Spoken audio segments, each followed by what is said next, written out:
Halo, halo, apa kabar? Assalamualaikum warahmatullahi wabarakatuh. Saya Hersbun Arif. Senang sekali bisa kembali menjumpai Anda semua. Keputusan Menteri Dalam Negeri menyerahkan 4 pulau di Kabupaten Aceh Singkil ke Sumatera Utara. Ini benar-benar membuat warga Aceh terluka dan sangat marah. Apalagi kemudian Gubernur Sumatera Utara Bobi Nasution bersama Bupati Tapanuli Tengah Masinton Pasaribu itu sampai menemui Gubernur Aceh Muzakir Manaf, kemudian menawarkan kerjasama, kolaborasi pengelolaan pulau-pulau itu. Kalau ada potensinya dikelola, termasuk kalau ada potensi migasnya. Pada waktu itu begitu ya, ketika Bobi Nasution dan Masinton Pasaribu menemui Muzakir Manaf di Banda Aceh pada tanggal 4 Juni 2025. Langkah itu rupanya kalau bagi rakyat Aceh dinilai sebagai tindakan yang lancang. Dan ini urusannya sudah menjadi personal ya.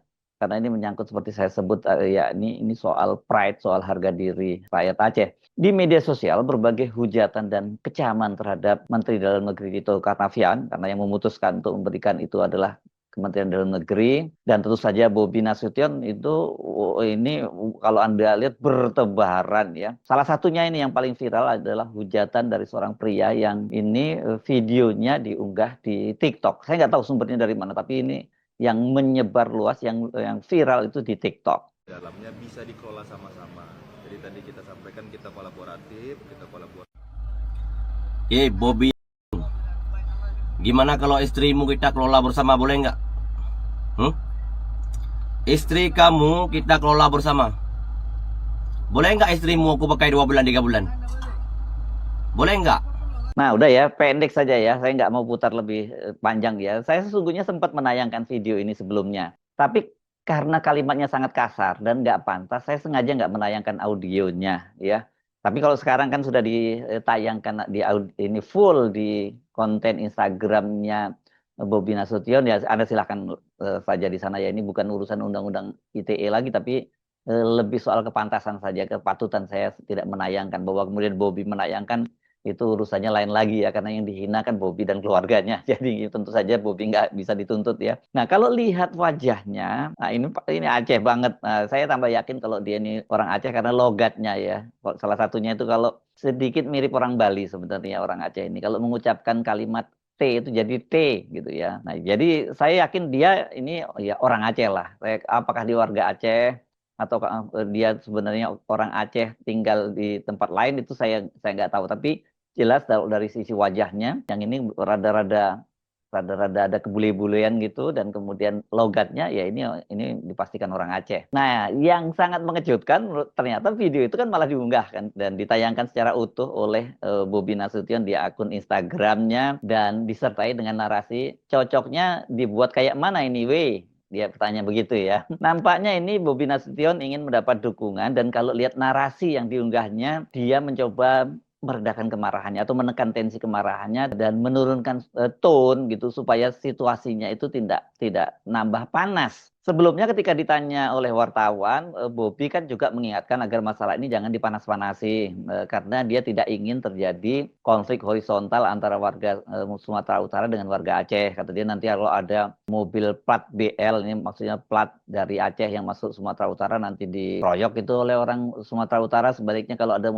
plat BK gitu ya untuk orang plat dari Sumatera Utara masuk ke Aceh juga nanti akan dipersoalkan atau dikeroyok oleh orang Aceh.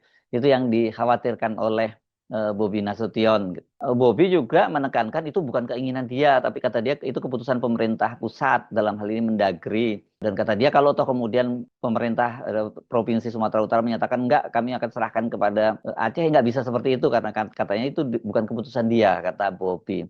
Cuma kalau melihat narasinya ya, sebenarnya si pemuda itu ini bukan hanya mempersoalkan keputusan dari pemerintah pusat, malah dia tidak menyebut sama sekali soal pemerintah pusat. Yang dia persoalkan itu lebih kepada pernyataan Bobi. Ini saya kira dia kutip dari ketika Bobi ke Banda Aceh saat menemui Muzakir Manaf dan kemudian menawarkan kerjasama, menawarkan kolaborasi. Nah, bagaimana respon netizen? Karena kan ini tadi dia bertanya kepada netizen ini enaknya diapain ini, weh katanya begitu ya. Saya melongok sore ini ya, sore Jumat sore ini, unggahan Bobi ini kan kelihatannya diunggah Kamis siang gitu ya.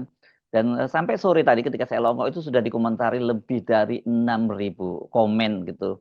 Dan yang mengejutkan, nyaris semuanya itu justru mendukung si pemuda itu tadi, si pria tadi itu, pria Aceh tadi. Kalau toh ada yang membela Bobby, ya ini nggak lebih dari hitungan jari. Coba ya, saya ajak Anda untuk menyimak beberapa komennya ya. Ini ada Andrian underscore trader efek. Dia komentar begini, banyak kok yang setuju dengan abang ini, maksudnya dengan abang orang Aceh tadi itu. Kemudian Amar underscore Bahri, darah Aceh jangan main-main bom sambil ada api yang menyala begitu. Kemudian ada juga yang ya ini si ya nggak netral tapi dia biar komentarnya datar saja. Andi Saputra 90 gol lah gitu. Kemudian ada apa ini Nur Akbar. Mantap Bang, betul katanya. Nah, kemudian ini ada Batakpedia. Ini kemungkinan orang Batak. Dia nulisnya begini, dari logatnya Aceh, tapi ini sudah kelewatan sih. Ditangkap nanti dibilang nggak bisa bersuara sambil emotikon ketawa. Kalau dibiarin makin menjadi-jadi. Cel bacalah kata dia. Ini ini nggak mendukung, tapi ya ini boleh dibilang netral lah gitu ya gitu. Terus kemudian ada juga ini Bobby Loner, Loner Transmitter. Bener dia Bob, nyala. Nah, ada juga ini Den Masalung. Mau dapat pembelaan malah kena hujat. Wek, era lu sudah habis katanya sambil emotikon tertawa guling-guling itu. Terus kemudian ada Saiful.Abbas. Thank so much Babang Tamfan. Ini maksudnya si abang tadi itu ya, orang Aceh tadi itu. Kemudian Karim underscore Amsyah. Siap-siap pemuda Aceh bangkit. Dan kemudian ada lagi siapa? Hanif Alfarsi 20. Nggak ada salahnya weh. Dia jawab begitu. Ada juga putra.s.sp. Selamatkan Pulau Aceh. Kemudian ada Ragil FTRHMN. Makanya jangan rakus. Ada juga DMS underscore Satrio Putro Aceh Papua dijajah. Ini kemudian ada Stephen underscore Lingga. Dukung abang yang ngomong. Amru. Jangan rakus jadi orang makannya. Ada juga kemudian Putra SSV selamatkan Pulau Aceh. Kalau saya baca semua, makanya saya bilang mayoritas tadi semua mendukung bahkan malah mengecam Bobby gitu ya. Jadi kalau lihat komentar-komentar ini justru menurut saya Bobby itu nggak perlu khawatir akan terjadi konflik horizontal ya. Ini antara warga Aceh dengan warga Sumut. Justru yang menurut saya harus khawatir itu adalah dengan posisinya Bobby sendiri ini karena semua orang malah menghujat dia dan keluarganya gitu ya. Kalau dari warga Aceh itu mulai dari rakyat jelata, aktivis, akademisi, ulama, dan pejabat pemerintahan semuanya marah. Tetapi warga Sumut, coba Anda boleh cek deh, boleh bilang tidak ada satupun yang marah. Bahkan saya membaca beberapa warga Sumut itu juga mendukung warga Aceh. Begitu juga dengan warga non Aceh dan non Sumut. Ini maksud saya ya di luar seperti daerah-daerah pokoknya orang Aceh pasti marah, orang Sumut nggak berpihak bahkan malah mendukung orang Aceh. Di luar itu, di luar orang non Aceh dan non Sumut ini, mereka kebanyakan mendukung Aceh semua. Sulit saya menemukan mereka yang mendukung keputusan Mendagri, apalagi Bobby ya. Jadi kalau lihat komentar netizen ini saya kira memang sudah jadi masalah personal buat Bobby dan wabil khusus. Kelihatannya kita lihat bahwa Bobby ini ya kena dampak kemarahan publik terhadap mertuanya, yakni mantan Presiden Joko Widodo. Makanya kemudian nama Joko Widodo bahkan Kahiyang istri dari Bobby dibawa-bawa. Tapi soal cara mengekspresikan kemarahan itu yang saya mohon maaf saya kurang setuju sih kalau sampai dibawa ke wilayah personal apalagi membawa nama keluarga. Saya kira harus proporsional ya kritik kepada mantan Presiden Joko Widodo, kritik kepada Bobi Nasution sebagai pejabat publik, begitu juga halnya kepada Gibran Wakil Presiden itu harus ada kaitannya dengan urusan publik. Nggak boleh ya kalau dibawa-bawa istri apalagi anak-anak, kecuali kalau si istri atau si anak juga ikut-ikutan melakukannya, misalnya dalam kasus Kahiyang atau istrinya Gibran itu dia selfie dan pamer-pamer barang-barang branded. Nah itu boleh dikecam karena itu kan dia istri pejabat publik tapi tidak sensitif dengan persoalan ke rakyat yang sedang menderita saat ini, itu boleh ya disoal. Tapi kalau kemudian ini tadi kan sudah personal banget ya yang soal Bobby itu. Sebelumnya tanggal 4 Juni Bobby itu kan datang ke Banda Aceh bersama Masinton dan pada waktu ramai sekali karena media-media memberitakan bahwa dia ditinggal pergi oleh Muzakir. Alasannya Muzakir pada waktu itu dia karena sudah ditunggu ada kunjungan kerja. Iya sih kalau kunjungan kerja aja nggak bisa ditunda 1-2 jam kan misalnya. Seharusnya Bobby tahu bahwa pada waktu itu Muzakir Manaf itu tidak berkenan gitu. Tapi pada waktu itu Bobi kepada media malah menyatakan bahwa dia sudah bicara pada Muzakir Manaf dan kemudian dia menawarkan kerjasama, bahkan katanya Muzakir Manaf itu dalam waktu dekat akan melakukan kunjungan balasan ke Medan. Pada waktu itu kan saya menyatakan nggak yakin, nggak mungkin orang seperti Muzakir Manaf, apalagi dari latar belakang dia sebagai kombatan, sebagai mantan Panglima GAM, ini kan jiwa keacehannya, korsanya, keacehannya itu pasti sangat kuat itu ya. Itu kan ketika dia menyatakan bahwa dia ditunggu untuk kunjungan ke daerah itu, ke Aceh Barat Daya, itu kan cara halus Muzakir menolak Bobi lah ya. Dia masih menghargai Bobi karena sesama kepala daerah gitu. Justru yang menurut saya mengherankan adalah kedatangan Bobi ke Banda Aceh dan kemudian menawarkan kerjasama. Itu yang menurut saya aneh banget dan nggak sensitif. Muzakir Manaf dan warga Aceh itu kan terluka ya karena hak mereka dirampas. Kok malah datang menawarkan kerjasama. Ini kan nggak sensitif. Itu tadi yang membuat makanya si yang disebut Babang Tampan orang Aceh tadi itu dia marah seperti itu. Dan dia menganalogikan kemudian kalau pulau itu, wilayah itu ya seperti istri. Ya karena memang itu merupakan kehormatan buat mereka.